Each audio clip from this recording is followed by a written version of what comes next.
और कुपियांस से खबर है, कुपियांस में रूस का बड़ा हमला, यूक्रेन का ड्रोन कमांड सेंटर ध्वस्त हो गया। एंटी ड्रोन टैंक से किया बड़ा ऑपरेशन। हमले के लिए T-80 BVM टैंक का इस्तेमाल किया गया।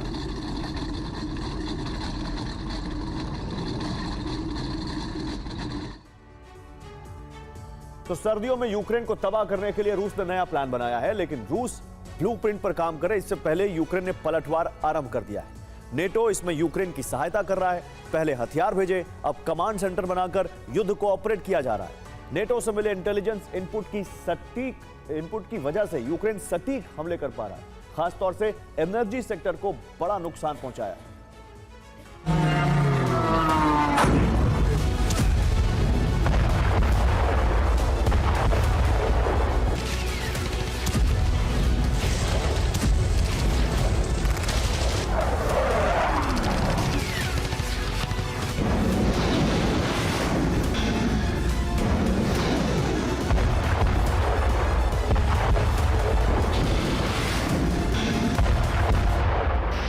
सर्दियों के शुरू होते ही यूक्रेन ने हमले का पैटर्न बदल दिया। अब सबसे ज्यादा हमले रूस के ऊर्जा ठिकानों पर किए जा रहे हैं। यूक्रेन को नाटो से हथियार मिले हैं, इसलिए वो हवाई हमले कर रहा है। एनर्जी सेक्टर को टारगेट किया जा रहा है। रिफाइनरी, पावर स्टेशन और ऑयल पंप को तबाह किया जा रहा है। कई शहरों में पिछले 24 घंटे में हमले करके नुकसान पहुंचाए, जिससे रूस बौखलाया हुआ है। हमले इतने सटीक थे कि यूक्रेन का एक भी ड्रोन इंटरसेप्ट नहीं हो पाया।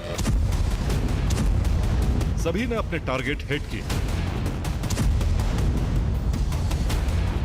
अभी तक रूस युद्ध में आगे चल रहा था, लेकिन जिस तेजी से यूक्रेन ने हमले किए हैं, उससे लग रहा है कि नाटो बैकडोर से यूक्रेन की मदद कर रहा है, जिससे कुछ ही घंटों में पूरा खेल बदल जा रहा है। क्रेमलिन ने दावा किया है कि हमलों के लिए ब्रिटेन से ऊर्जा ठिकानों का इंटेलिजेंस इनपुट यूक्रेन को मिल रहा है, जबकि अमेरिका भी रूस के सैन्य ठिकानों की जानकारी यूक्रेन तक पहुंचा रहा है। इस बीच फ्रांस ने भी एयरबेस की जानकारी दी है, जिससे यूक्रेन लॉन्ग रेंज ड्रोन से हमले करके रूस को चैलेंज कर रहा है।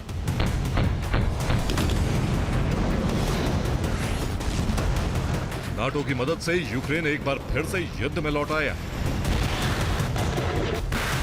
इसका सीधा अर्थ है यूक्रेन को हथियारों की बड़ी खेप मिल चुकी, जबकि नाटो ने सीक्रेट कमांड सेंटर यूक्रेन में खोला है। वहीं से रूस पर हमले की प्लानिंग की जा रही है। विंटर में रूस के प्लान को फेल करने की योजना बनाई जा रही है, जिससे रूस ज्यादा हमले न कर पाए और यूक्रेन के सरेंडर का प्लान पूरी तरह से विफल किया जा सके। यही वजह है इस बार सर्दियों में पिछली बार के मुकाबले विध्वंसक जंग के आसार। दोनों तरफ आसमान से खूब बारूद बरसे। ये सर्दियां युद्ध के लिए निर्णायक साबित हो सकती हैं।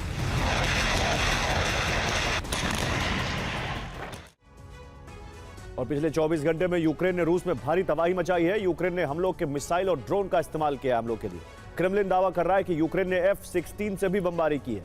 यूक्रेन इस बार ऊर्जा ठिकानों को टारगेट कर रहा है, जिससे सर्दियों में रूस अंधेरे में डूब जाए। रूस के रोस्तोव में ऑयल पंप स्टेशन पर ड्रोन से हमला किया।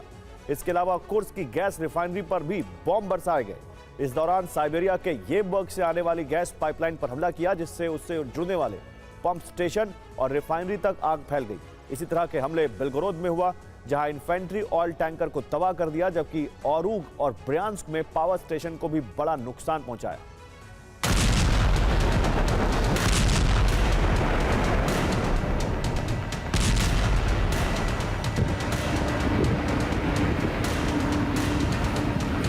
हमलों के लिए लगातार यूक्रेन को रिचार्ज किया जा रहा है। कुछ हफ्ते पहले ब्रसेल्स में हुई मीटिंग में इसका प्लान बनाया गया। मीटिंग में ज़ेलेंस्की भी शामिल हुए थे और वीडियो कॉन्फ्रेंसिंग के जरिए डोनाल्ड ट्रंप से भी बात की गई थी। मीटिंग में तय किया था कि किन देशों से हथियारों की सप्लाई सर्दियों के लिए की जाएगी। फ्रांस से राफेल की खेप मिल रही है, जर्मनी पेट्रियट सिस्टम देने जा रहा है, ब्रिटेन से स्कैल्प मिसाइल मिल रही है, अमेरिका टॉम हॉक सीक्रेटली पहुंचा सकता है, जबकि पोलैंड 2 F-16 देने की तैयारी में। और ये बहुत ही जल्द यूक्रेन पहुंच जाएंगे,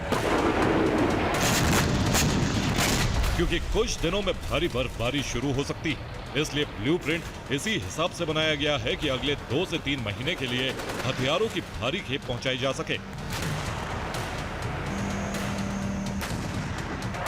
इस बीच यूक्रेन में ड्रोन और मिसाइल प्रोडक्शन होता रहेगा, यानी बारूद की कोई कमी नहीं होगी। रूस पर लगातार हमले होते रहेंगे।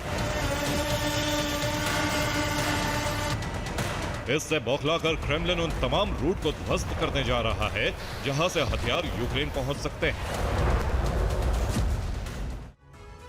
और यूक्रेन ने हमले का नया पैटर्न शुरू किया है, जिससे एक बार में डबल अटैक किया जा सके। कुछ घंटे पहले कुर्स्क में इसी पैटर्न से हमला किया गया, जिसमें हथियारों से भरे मिलिट्री ट्रक पर ड्रोन स्ट्राइक की गई, जिससे ट्रक में आग लग गई। हमला उस वक्त किया गया जब ट्रक कुर्स्क रिफाइनरी के पास था। ऐसे में जलता हुआ ट्रक रिफाइनरी में जा घुसा। हथियारों से भरे ट्रक में बड़ा विस्फोट हुआ, जिससे रिफाइनरी को बड़ा नुकसान पहुंचा। 2 यूनिट पूरी तरह से तबाह हो गई। यूक्रेन ने इसी पैटर्न पर रूस में कई जगह हमले किए हैं।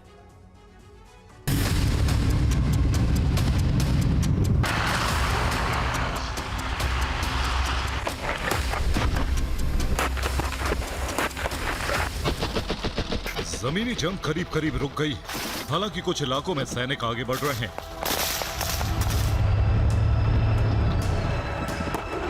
रूसी सैनिक यूक्रेनी पोस्ट पर कब्जा कर रहे हैं, लेकिन बर्फीली कीचड़ की वजह से काफी परेशानी हो रही है। लेकिन रूस ने जो प्लान बनाया है उसके मुताबिक रूस सर्दियों में ही यूक्रेन का सरेंडर कराएगा। इसके लिए जमीनी जंग रुकने के बावजूद भी हवाई हमले जारी रहेंगे। इसके लिए फाइटर जेट को फ्रंट लाइन पर लगा दिया है। अब यूक्रेन के अहम ठिकानों पर ताबड़तोड़ बमबारी की तैयारी है।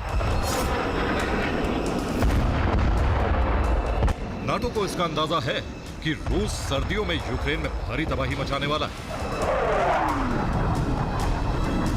इसीलिए यूक्रेन भी बड़ी तैयारी कर रहा है। इसके लिए यूरोपीय देश मदद में जुट गए हैं। रूस के पास कहीं ज्यादा फाइटर जेट और बॉम्बर्स हैं। अभी तक रूस इन्हीं से हमला करके दहलाता रहा है,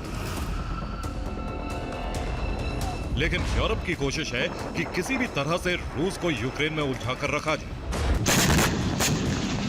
यही वजह है यूक्रेन को विंटर में युद्ध के लिए फाइटर जेट की बड़ी खेप दी जा रही है।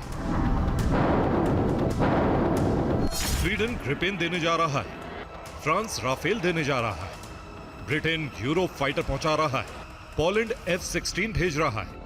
कुल 250 फाइटर जेट भेजने की तैयारी है। कॉम्बैट हेलीकॉप्टर भी भेजे जाएंगे, मिलिट्री ट्रांसपोर्ट एयरक्राफ्ट भी दिए जाएंगे। बात यहीं खत्म नहीं होती। यूक्रेन को सैन्य मदद के नाम पर ये जेट दिए जा रहे हैं, जबकि यूक्रेन खुद भी कुछ जेट किराए पर लेने जा रहा है, जिसके लिए नियमों में ढील दी जा सकती है। अब यूरोप में सर्दियों में आसमानी जंग का सबसे खौफनाक चरण आरंभ होने जा रहा है।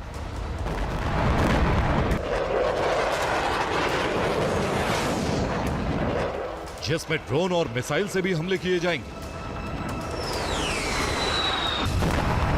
लेकिन फाइटर जेट का रोल काफी अहम होने जा रहा है।